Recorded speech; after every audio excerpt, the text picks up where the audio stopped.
you were probably losing thousands without even realizing it. Not because you're reckless with money, but because these 3 normal habits are quietly wrecking your financial future. Now, these 3 habits aren't flashy or obvious, just slow leaks that you don't notice until it's too late. In this video, I'll break down 3 of the most common money mistakes, how to fix them fast, and how to stop them ever happening again. And I am sure everyone watching this is doing at least one of these things. Let's get started. High interest debt. Now, I absolutely hate debt because it silently eats your future. It's tomorrow's money, gone today. Companies love getting you onto these split payments. They'll try and get you to swipe the credit card so you can leave today with an item that you probably can't afford. Let me give you an example. You spot this TV online that you really wanted for a long time. It's got all the latest features, so you go into the store to try and buy it, but you can't afford it in cash. Instead, the sales rep convinces you just to buy it on credit. So you put the £1,000 TV on a credit card at 25% interest. At first, it doesn't sound that bad. The minimum payment is £25 a month. That's pretty reasonable, right? Like a phone contract. But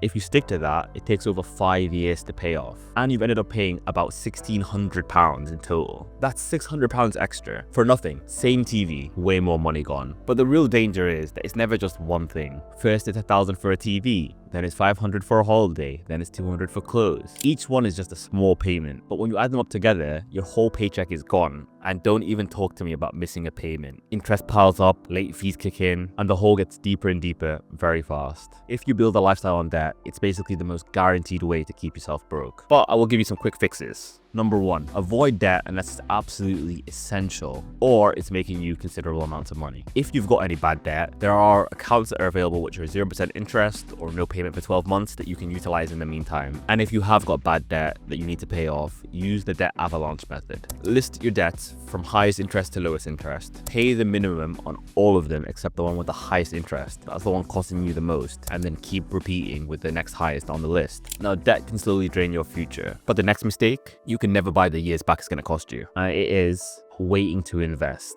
This is the biggest lie I hear all the time. People say, oh, I'll invest when I have more money. Or they'll say, isn't it pointless to invest such a small amount? But the truth is, the amount matters far less than time. Compound interest is kind of like a snowball. At first, it's small, but it grows quickly and speeds up fast. Let me give you an example. Let's say we have person A and person B, and they both want to invest. Person A starts investing £500 a month at the age of 25, but they only invest for 10 years, stopping at the age of 35. That means they put £60,000 into their investments. They then leave it untouched until the age of 65, and it's just growing in their investment account at 8% a year. They end up with over £1 million.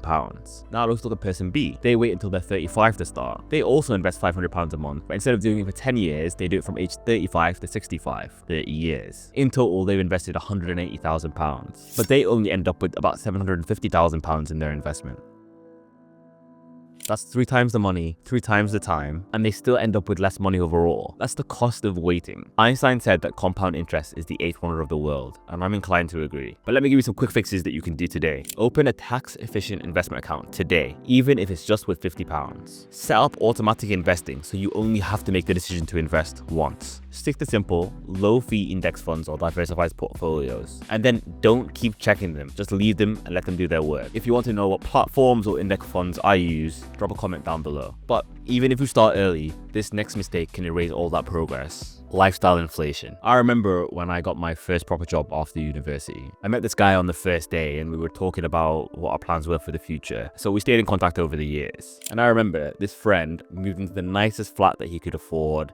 He bought a really nice car on finance, and he bought himself all the latest tech he could afford. The PlayStation, the nice TV, the upgraded PC. I, on the other hand, moved into a shared house, kept most of my old uni habits, saved up for things if I wanted to buy them. I basically kept all my old habits from university because I was pretty happy like that. A few years later, we caught up. At that point, I had tens of thousands in my investing account. My future was set up. I'm not gonna lie, he had a nicer Instagram feed, but he didn't have anything in his accounts. Now listen, no disrespect to him, but I can't imagine working my entire life and having nothing to show for it, and then know it's my own fault. That's lifestyle inflation. Every pay rise disappears into a shinier object or a nice new thing. But I'll give you some quick fixes for this one. Number 1, you've got to track your spending. I actually talk about how I do it in another video, which is probably linked somewhere up above or in the description down below. It's well worth a watch. The most important part of that is automating your budget. Have separate accounts for your bills, for your savings, and for your fun money. But probably the most important one is that every time your income income goes up, increase the amount of money you put into your savings and investments. You've probably heard it before, but pay yourself first. Now, I'm not saying that you can't spend money on things that you enjoy. Of course you can, but it's just about being tactical and not spending all of it when it comes in on payday. So here's the quick recap. Kill high interest debt, start investing now, no matter the amount, and every time your pay rises, put more away into your investments and savings.